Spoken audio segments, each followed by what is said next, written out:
As you can, well, you couldn't tell, but made a bit more effort from the last time that we spoke on our podcast. So Same here. More effort today. I'm just like, if overcommitment was a person, it would be me, because I have a live with you. I have another live panelist in 30 minutes, and I have another live at 8 o'clock. So it's made an easy job for yourself then. Oh, it happens all the time.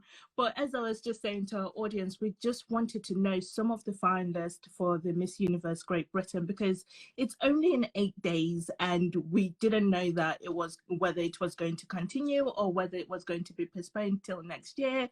But we also Paula's announcement to say that it's in 9 days, and I was just like, but we don't know who's competing. Yeah. So me and the team at Pageant Land, we were like, well, we want to meet some of the finalists, and I've been messaging everyone. So sorry, girls, for all my messages and me bombarding you to be like, can you come on alive? Can you come? These are the times, just come on. And you agreed to it. So thank you for being our first. It's my pleasure. Yeah. So how's your week been?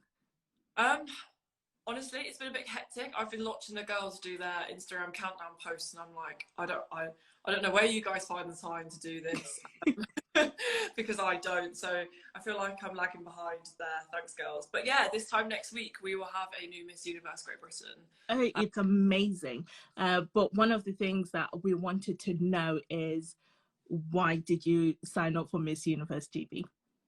I think it's I think I'd be lying if, I think most pageant girls would be lying if they said that Universe, like to one day compete on the Universe stage, was like a pageant goal or a dream. And I think, it's weird to say that I'm potentially aging out in a couple of years. I still feel really young in my own mind, but yeah, I will be. So, advice from friends and things, I thought I was going to retire and that was me done. But you regret the chances you don't take, as they say. Yeah. I thought, why not? And the more I've been involved with the competition and seeing what Miss Universe is about and what Miss Universe Great Britain is about, I feel like it resonates with me a lot, and a lot of things I do. And so, for me, it's just it's a step in the personal growth, I guess. Yeah. Well, one of the things with 2020, it has been a one year.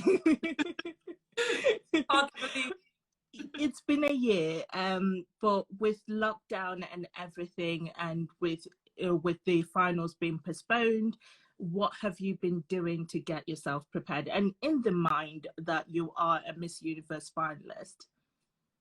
So I think, to be honest, one of the things that I said to Paula during screening interviews is that she asked me a question, and it was, how are you going to find the time to be a part of this competition? And my busy schedule, and I said, I don't think it's about finding the time. I think that I already have the qualities that you should look for in a Miss Universe Great Britain, potential Miss Universe candidate. So I think just continuing that self-development as opposed to changing the way that I live my life normally. I mean, with lockdown specifically, it was a lot harder for me because, I didn't stop working, I didn't get furloughed, I didn't work from home. It was very much straight away into the office, the whole of lockdown. But despite all of those challenges, as well as COVID and like not being able to see your friends and family and go to the gym, I've still managed to do a lot. I've managed to raise £750 for a sisterhood. Congratulations. In terms of like the gym, I've managed to lose 10 kilos this year. So like I've been on, like there is no stopping me once I get started. And I think that, like putting Miss Universe Great Britain at the end of the year, kind of the cherry on top of the cake rather than a milestone.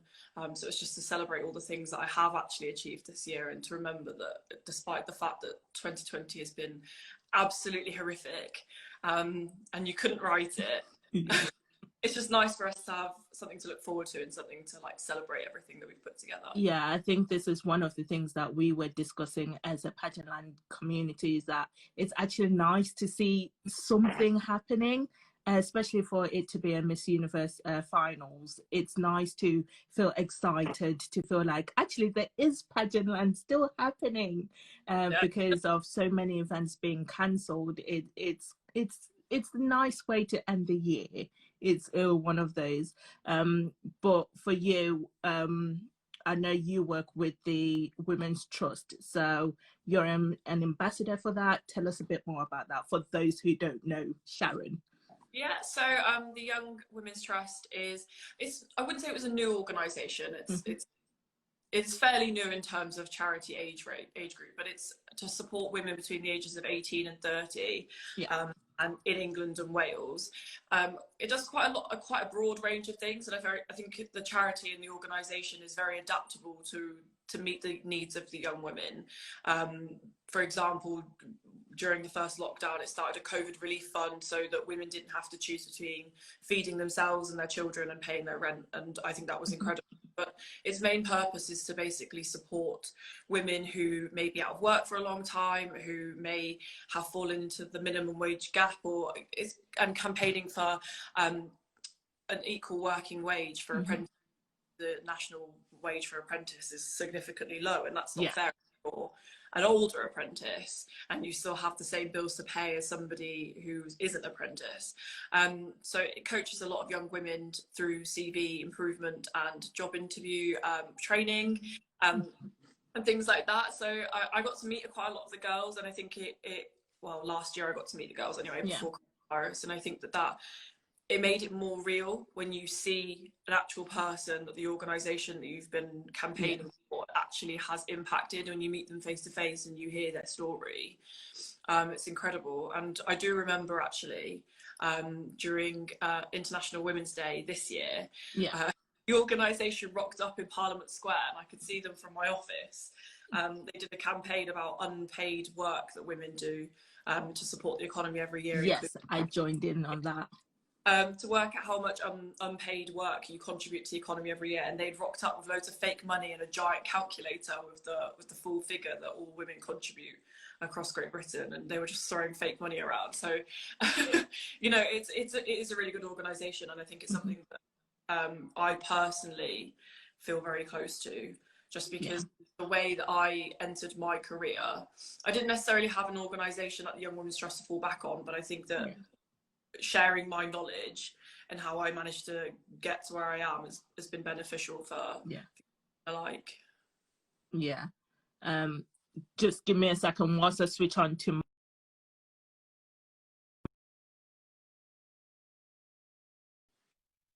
try again. Oh no. I know. Okay, this should work because now I'm on my own Wi-Fi. Sorry guys for those that it's interrupted. I apologize for that. But one of the things that I keep asking everyone is which it doesn't have to be a Miss Universe winner, but which title holder do you actually look up to that you want to, that made you think that, you know what, I can actually go for the crown that I want to go to? Because I know you've won your own titles in the past, but who do you look up to? I think that's a hard question in itself, because I think that every title holder, well, specifically going for Miss Universe, I think every Miss Universe has had a different quality that makes me think that I could 100% go for the title. Give us two. No, I think so. For me, I want to say like Pia, mainly because I think campaigning for AIDS awareness isn't something that's very like stereotypical pageant patty. I think that coming to a topic that's very raw and affects a lot of people is really important. And I think as well, I think the current Miss Universe, I think the message that she gives out to young women is that, you know, well, she said in her final words that she didn't feel like women like her were made to considered beautiful or felt represented on the stage. And I think that, you know, there's a lot of women that feel like that. And I think that the more variety you have in winners, the better it will be, and the more girls that feel confident in themselves. Like, I know that a lot of the delegates to Miss Universe this year are stereotypically shorter than previous title holders. It gives me hope. It gives me hope as someone who is only 5'2" that there is a chance. Well, Miss Universe Australia is the same height as you, so But I think it's nice to see, because from my experience, even though I don't class myself as short, sometimes going and feeling short is quite weird for me. So yeah, I think the diversity in the international queens that we've had is something that really inspires me. Yeah. And I think it's inspiring to everybody, to be fair, because I have been following the finalists because I'm nosy like that. But it's one of those where you girls have done an amazing job to keep your spirits up, and some of you have been working, some of you have been furloughed, and I know one of the contestants is just busy. She's rammed at the current moment because of the second lockdown. But what's the second lockdown looked like for you compared to the first one? I don't think it's changed. Maybe where I work is different. So instead of being office based, I've now gone to home. Yeah. So I decided that working in a COVID type job was actually too stressful for me, and I needed to take a bit of a break. Yeah. I went back to Brexit policy, which yes. less stressful. But I think I made a rookie error there, because now I'm doing both. So I don't one or the other, it's the two. So it's, yeah, I think the only difference is where I work as opposed to the actual schedule. I'm fitting a lot more in. But also, yeah, so it's just, I think it's all been crazy and it's all been non-stop. But I'm grateful for that. I'm grateful for that, because I think that a lot of other people, you know, I couldn't imagine what my life would be like if I was furloughed. Yeah, I think it's different for everybody, and there's been benefits and cons to both sides of the coin, to be fair. And whatever people are doing, I hope that it's the best for them and everyone is keeping safe. Of course, washing their hands, keeping their distances, just to put it out there. But one of the things that I wanted to ask, and I know this is such a pageant question, but I feel like it's something that we want to know, is why should you win the Miss Universe crown? Oh, no. And don't worry, I will be asking every single finalist this question. So for those that have joined the live and you are coming on, this will be a question for you. No, I don't feel like that's fair. Everyone knows. You go first. Sharon, you've been a first for many, many things, so this shouldn't be a problem for you. I think for me that winning the crown isn't going to adapt both my approach to things. I think for me, it's coming together and as a celebration, and it gives me an additional platform and an additional place to speak about the things that I'm already passionate about and that I already do. So it's just a continuation of things that I do. And I think that I think in modern society, role models have changed a lot. Yes.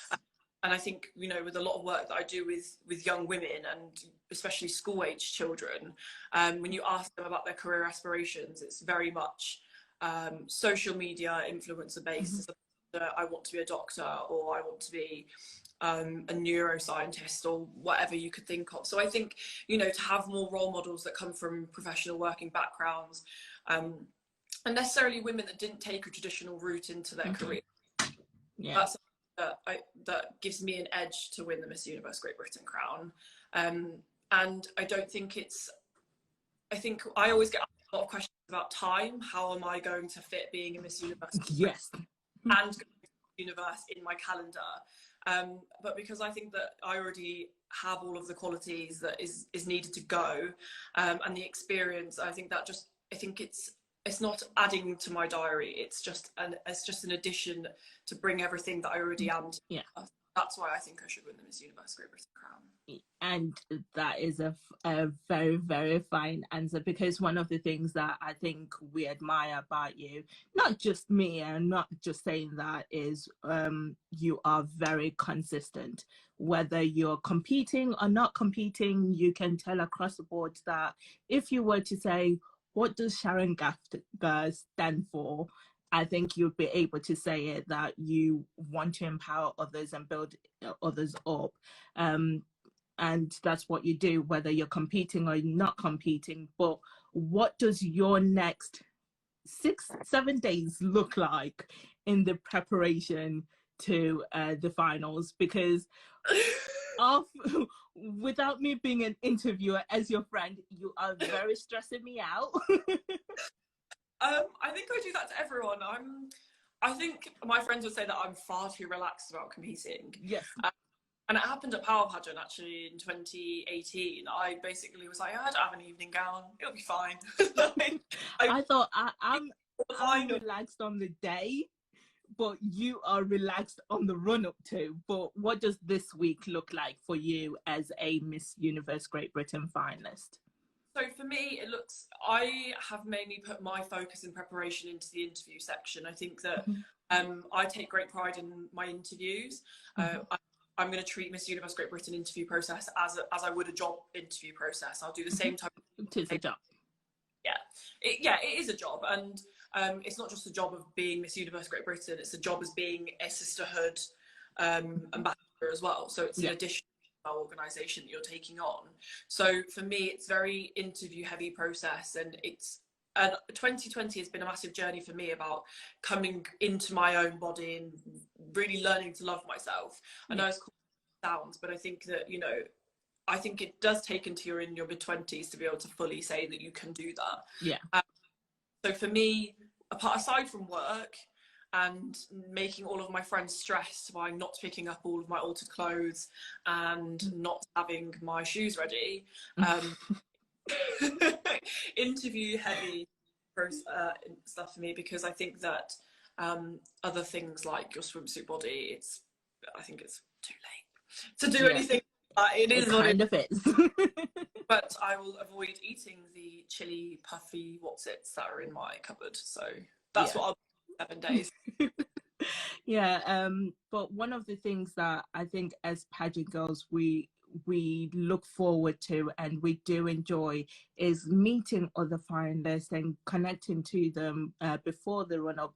How has that looked for you and changed for you? Because we haven't been able to do that during this epidemic. During 2020, we haven't been able to meet up with our loved ones that are alone with finalists. So how have you been able to connect with the people that are competing this year? I know some people are going to be competing next year instead. So what has that process looked like in terms of the internet age that is 2020? I think that I think we're quite fortunate in a sense that class of 2020 they're just a lovely group, and you know, I don't think there's any major clashing personalities, and I think we're all there to help each other just as much as we are there to get the job, essentially. I think it's made it a lot easier that the girls are very forthcoming and helpful to each other. I think a lot of us have had a lot of practice already with the internet age, because a lot of us come from very corporate background jobs, so we know the deal when it comes to Zoom and Teams and all the other gadgets. Million things. But I think it's, apart from the odd few that I've known for a few years, I think it's quite odd for me competing and not having met someone face to face. And it's also very odd for me that, so traditionally Miss Universe Great Britain gives you a roomie, and you share a room with someone for the entire weekend. Obviously with COVID restrictions, there is no room sharing. Because of restrictions, we are separated into groups, so we don't even get to have contact with all of the finalists when we're there. So yeah, it is going to be strange. It probably will feel more corporate than it will pageanty, I guess. But I think this is the only way that we have been able to hold the competition, as if we and keep it safe. So very, you know, Paul is very strict with the rules, and I personally don't blame her. So yeah, we are very much separated. So there won't be very much socialising going on. Maybe we each other through the wall, or get a little cup and some string. But you've been able to connect with some of the girls online and things like that. I think, do you think that this could be the new way that we do pageantry? Should this be considered as a backup plan as to how we should do future pageants? Because unfortunately, we don't know what's going to happen next year. And there's events like Miss Intercontinental, Miss International Junior Miss, and such competitions that are very early on, like from January to March. Should this be something that's considered as an option? I personally would prefer not for pageants to not take this as the new normal going forward. Obviously, we can't make these predictions without news on vaccines and numbers and things like that. But I think that because of the new age with social media and technology now being the new normal, I think that a lot of pageants, especially the big five, for example, Grand Slam pageants, should definitely take social media into scoring. How active you are on social media, the messages you portray on social media, I think that should now be taken into consideration with your pageant score. I think that a lot of maybe it's just a British pageant girl thing, but I think that, you know, we don't necessarily look at what we're posting on social media as much as a lot of other countries do. And I do find that maybe it's because we are more influenced. So like beauty queens in certain countries are influencers. So that's what younger girls look up to, whereas we look at other types of influencers and imagery. So I think that a lot of people replicate that as opposed to you know, putting their own message, forming their own opinion on things. So I think social media should now be taken into consideration. Well, just on the flip side of that, though, is that if it does get taken into consideration, wouldn't that bring an unfair advantage based on followers? Because I know through the array of finalists, there's some finalists with the thousands of followers, like over 15,000, and then there's some with 1,000, 2,000 followers. Wouldn't that bring an unfair disadvantage, depending on how you're looking at it, to consider social media as an aspect of judging? I don't think that your followers should be taken into consideration. I don't necessarily think engagement is what should be taken into consideration. I think it's the quality of the content you post. For example, you could have 100,000 followers and post lingerie photos or lots of swimsuit photos that really don't provide anything to you as a title holder. Or you could have 5 followers, but to those 5 followers you're providing an influence, and that influence from those 5 expands to another group of 5 and to another group of 5. So I think your impact is not different based on your following. I think you give out, and that's what I think should be taken into consideration. I think it's more the quality than the number of followers you're reaching and the engagement that you're getting. That's amazing to hear, and I think that is the perfect place to end with. It's something to consider, and although this is not the way that we want pageants to go, I am so happy that at least we get something, and we get something to look forward to, with all of us cheering you guys on. And it's something that we as Pageant Land Online want to do, is just to rally behind our pageant girls and to actually create a bigger community outside of pageantry to support the girls, because I feel like other countries do it so well, and they get people from all different types of backgrounds to support the pageant girls when they go to internationals. We want to offer a little bit of the same, and I know one of the things that we're trying to bridge is the gap between pageant systems, because I feel like there's so many pageant systems that are separated based on which pageant you're competing in, but we want to bring everything together to be like, just because they're competing in this pageant doesn't mean we can't support them. And we want to support all of the Miss Universe Great Britain finalists in the run up to the finals, and we wish whoever wins the best year of their life. And I think this will be one of the great things to end the year on a positive note, just to have you girls do something that you've been looking forward to do for the entire year, because it has been a long year. Yeah, definitely. And I think that we're that excited for the casting day that a lot of us forgotten that Christmas is only 6 days after. I completely forgot that the rest of the year after Miss Universe Britain, like there is nothing. It's not the end. Yeah, no, definitely. I'm glad it's before Christmas though, Yeah. because then Oh, we can because after because Christmas you'll be eating, so it's kind of coming at the right time. yeah, the small saving grace of the date. Small saving grace. But thank you so much for agreeing to the lives. I hope people have gotten to know you a little bit better, and now we can go back to being so stressed out for your preparation. But I can't actually wait to talk to some of the other finalists to see what their journey looks like. But we wish you all the best of luck in the run up, in the 7 days run up to the finals, and we hope to actually view it somehow on the day. I think that Paula's holding a Zoom conversation on Wednesday, so hopefully we'll find out if it's going to be or not. But I'm sure someone will keep you updated if it is. Thank you very much. Thanks, Sharon.